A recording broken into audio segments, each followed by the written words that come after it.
Hey guys, welcome to the shop. Today's video is just going to be on some basic drill bit varieties. We're going to cover aircraft drills, taper shank drills, jobber's length, extended drill bits, screw machine drills.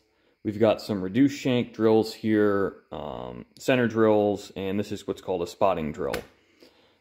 So first things first, you basically have two types of points. You have a 118 degree point and a 135 degree point. Now there are more cutting edge angles than this, but these are simply the two most common angles that you're going to see at a normal hardware store or a normal supplier.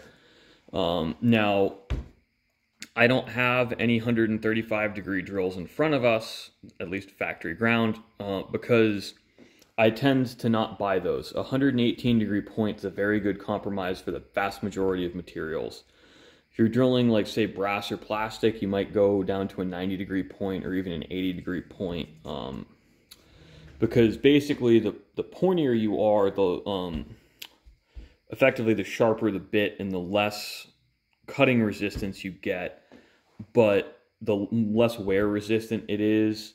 Now, a 135 degree point is tougher, so you'll see them in a lot of cobalt drills or materials or drills intended for steel, specifically, especially alloy tool steels, stainless steel, spring steels, etc. Now, your run-of-the-mill garden variety, even for steel drill bit, is 118 degree non-split point. Now, I grabbed this taper shank drill not because it's fundamentally any different, but this isn't held in a drill chuck. It actually slides into the taper on my drill press or the tailstock of my lathe. So this is a direct to machine mount. We have discussed this before in my other video on drill bits. So we're going to set this to the side and not worry about it quite so much. We're going to look into more of our length and grinds today. Now, this is what's called a pilot point drill. I believe this was custom ground not to be a drill, but to cut a counterbore. As you can see, it's not very evenly ground. It was probably done by hand, and this likely predates the Irwin pilot point drills, which I believe are fairly common in hardware stores. You might be aware of them. So you can use these as kind of impromptu counterbores. I also have some drills that are ground as a flat bottom drill, where if you have a hole, and we're just going to draw a picture. So a normal drill bit will drill a hole like so. You can see how there's taper at the bottom. Now, a flat bottom drill will drill out this remaining material here. So you have a squared off hole with close to 90 degree angles. Now, the issue with the flat bottom drill is the second you hit bottom, you're not going any deeper because there's no point. So there's no point here where this is the web of the drill. Now, this is a good example. This is, focus. This is a split point. So, focus. You see here how there's material removed. So this section of the drill bit's called the web. And this is really a chisel.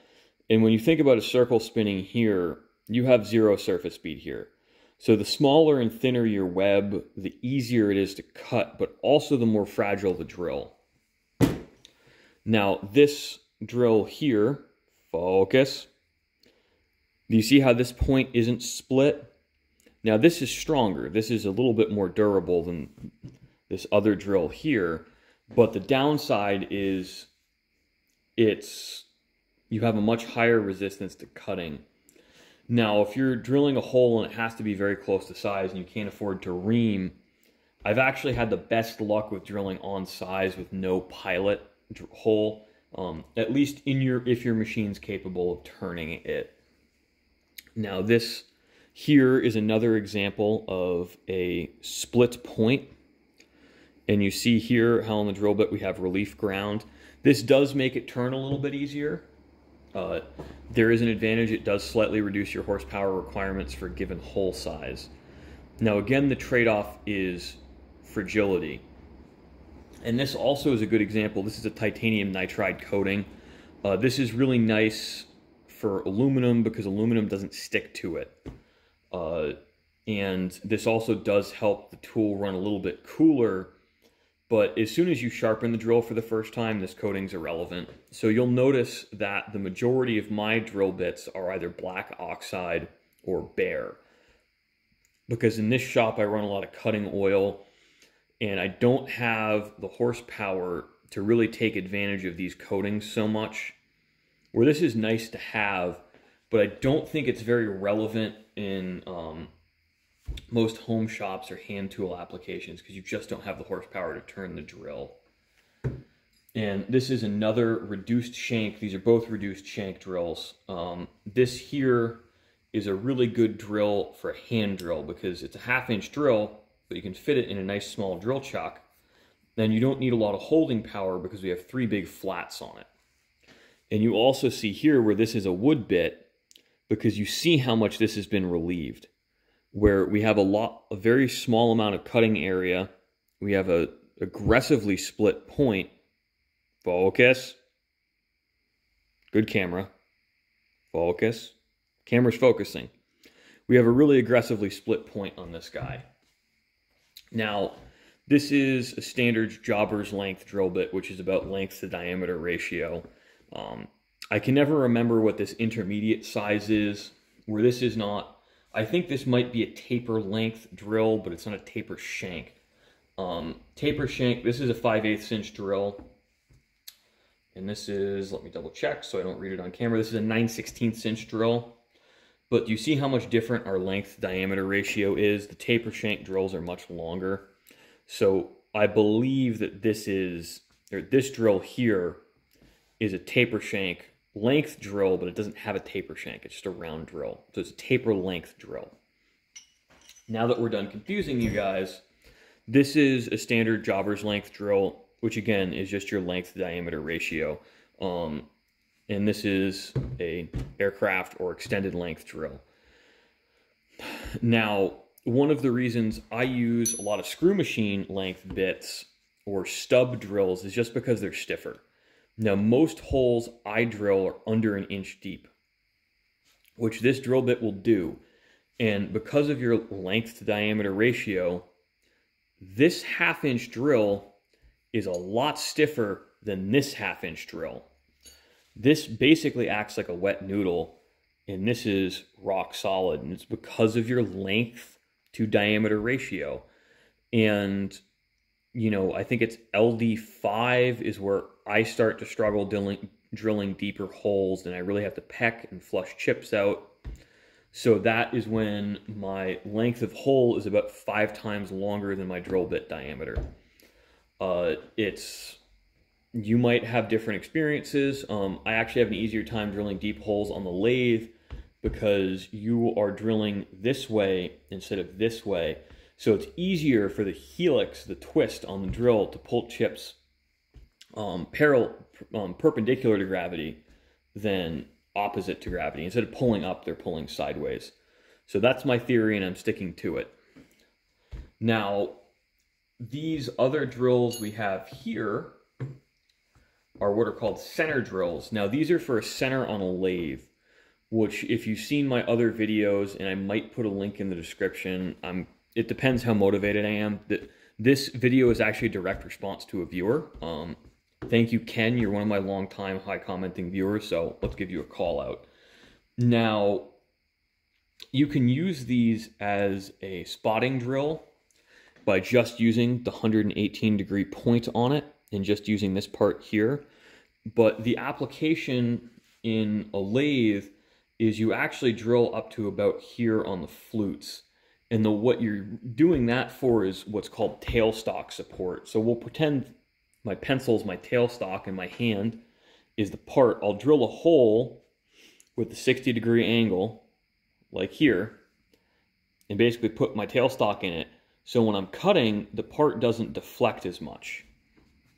Now this extended length center drill is because there are some parts where it's very difficult to put a center in, and you might be inside another feature.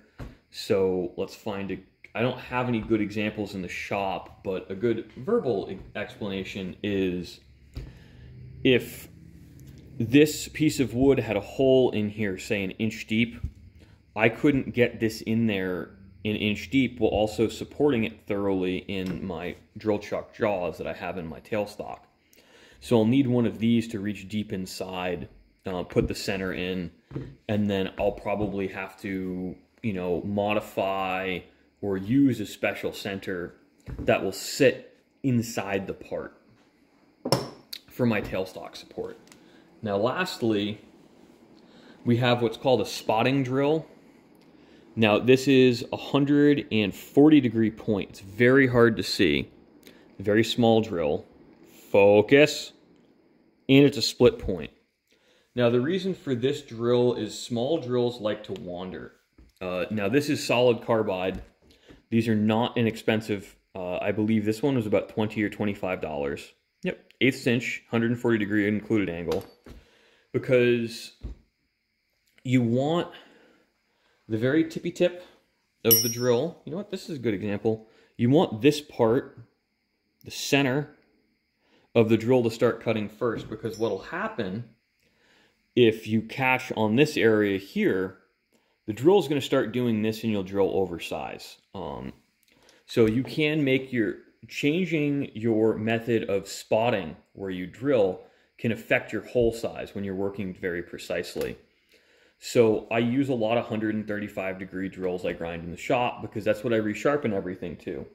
So 140 degree included angle, no matter what my drill is, be it 118, 90, because I will grind 90 degree drills for certain purposes like wood or brass or other easy to cut materials. This will work for anything on my small drills. Now in small drills under 3/8 of an inch or 5/16 of an inch, I tend to not bother sharpening them. I have a hard time with it. Now, Ken had asked for a drill sharpening video, and I think that's going to be down the line, probably in a couple weeks after this is posted. It will happen eventually, and I will call him out on it, or you out if you're watching. But I don't know if I'm going to do it now because honestly, I tend to just batch all my drills and sharpen them at once because it's a little bit easier for me. Sharpening drills is kind of about feel, and I've had better success by sharpening 20 than I do sharpening 2 because the first couple drills you screw up, you get it right, and then you go move on and sharpen all your rest and go back to your first couple that you've warmed up on. I know other people are much better at sharpening drills than I am, but you know what? Oh well. I think sharpening drills is kind of a waste of time and money for a lot of people. If you're a hobbyist and you're not banging holes all day and dulling drills, you don't need it. I think really once you start looking at your speeds, your surface speed a minute for the type of drill, the type of material you're using, and if you're drilling metals or even some plastics and using a cutting lubricant, doesn't necessarily have to be oil. There's waxes and soaps, actually. I believe Anchor Lube is a soap, technically speaking. So there's more than one product you can use as a cutting lubricant. I use oil. The why doesn't matter. So this was just our 15-minute explanation on a few different types of drills and the advantages and disadvantages to each. So to sum up, the more relief you have on the back side, use a bigger drill so it's easier to see. The more relief you have here, the weaker the drill, but the easier it is to cut. You just have more chip clearance. And the thinner the web, i.e. the chisel point of your drill, the easier it is to cut, but the less durable your point is. And we get into different lengths. So unless you're drilling a super deep hole or it's somewhere really difficult to reach, you don't need an extended length or aircraft drill. This is an aircraft drill. This is a taper length drill, if I recall. Now we have some reduced shank drills. This is for a hand drill. I don't really like these in hand drills. I find them grabby. So unless you have the basically chainsaw grip type of dealios, I've basically broken my nose with one of these before because the drill grabs and boop, you hit yourself in the face. Not a big fan. So there's advantages and disadvantages to every type of drill. You know, spotting drills are really nice. Center drills are really nice. Every single one of these has applications. If you're only going to buy one type of drill bit, I would recommend a black oxide jobber's length drill bit. They'll cover about 95% of your drilling needs. They cover about 95% of my drilling needs. And the screw stub drills are really nice for certain things, especially on the mill when I'm feeling lazy and don't want to crank the knee up and down. Now these are really nice. I actually use this to make a cannon, which I'll grab really quick from off screen.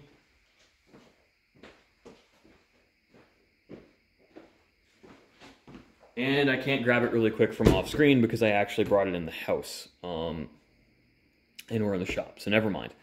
If there's really interest in that, I can talk about it, show you some construction methods. YouTube's weird on manufacturing firearms. Now, legally speaking, muzzle-loading black powder cannons are not considered firearms per the ATF. So, I don't know. I am a licensed FFL. I have insurance for it. This is a shop where I am legally allowed to make firearms, as I am an 07 FFL, which, if that means anything to you, that means I'm a licensed manufacturer. I don't actually do any manufacturing here because the insurance is really expensive. I think the most basic policy I could have manufacturing firearms here would cost me about $18,000 a year just for liability. And I can't speak for you guys, but I can't afford that. So we do repair work here, which could be done under an 01 FFL, which is just a regular dealer.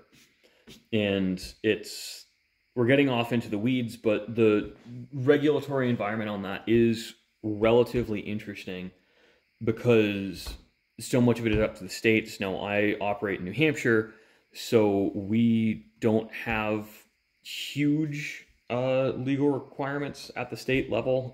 We do have some depending on the local municipality. My municipality is so rural, they were unaware when I first called them that I'm obligated to be issued what is called a, give me a moment. Yes, it is called a license to sell pistols and revolvers. They were unaware that they had issued that to me. Now, other states have different legal requirements. We may or may not cut this from the video. I just think it's an interesting aside. And, you know, you never know what your viewers are into. So, Connecticut, for example, requires all employees of an FFL to undergo additional background checks above and beyond what is required at the federal level. And additionally, they must have a permit to possess or carry a firearm in the state of Connecticut to be allowed to work in an FFL. And you need specific retail training as well. So it's an interesting regulatory environment. There's a lot more to it than just get your license and go. It is that simple while simultaneously not being that simple. So thanks for watching, guys. I hope my little aside on firearms licensing didn't detract too much from talking about some cool drill bits. So thanks again, guys. I always appreciate your support. And anything in the videos you guys want to see more of or less of, please let me know in the comments.